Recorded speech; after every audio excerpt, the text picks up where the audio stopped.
Okay, in this video, we're going to be looking at changes of state and internal energy.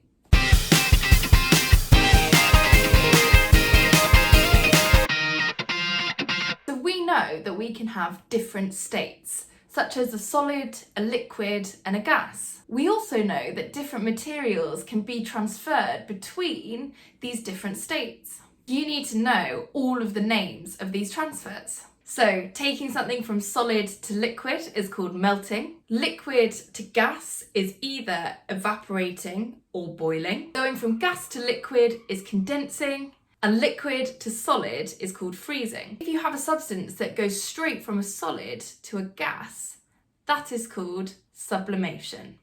Now, all of those changes that we've mentioned are physical changes rather than chemical changes. That means that you can reverse those changes and the material will recover its original properties. So now we have to have a little think about how we make those different changes. And the answer lies in transferring energy to or from your material. It's easiest to look at this with an example.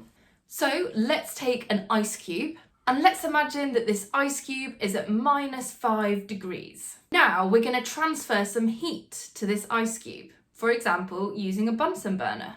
Now, we know that ice melts at 0 degrees. This ice cube is currently at -5 degrees. So before the ice can begin to melt, we first need to raise this ice cube's temperature from -5 to 0 degrees. And the heat being transferred from your Bunsen burner is causing this ice cube to raise its temperature. So what's actually going on inside your ice cube, the particles in your ice are gaining energy. They begin to vibrate quicker, but because they are still only vibrating about their fixed positions, your ice is still a solid. Okay, now let's say that my ice has reached 0 degrees. Now if I transfer more heat to my ice, it will begin to melt.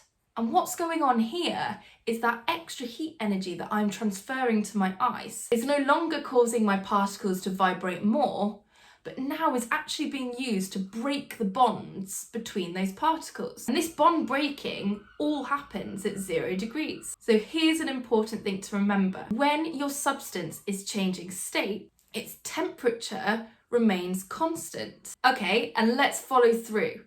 So now we have water. And I'm going to continue to heat my water up. Initially, the extra heat that I'm transferring to my water will cause those particles to move around quicker and therefore cause my water's temperature to increase. Once my water has reached 100 degrees and is at boiling point, extra energy that I'm transferring to my water will now go into breaking the bonds between those particles. Since this is a change of state from liquid to gas, temperature will remain constant as these bonds are breaking. Okay, hope you found that useful. Please make sure to like and subscribe. Download the notes for all those diagrams and information. Thanks for watching.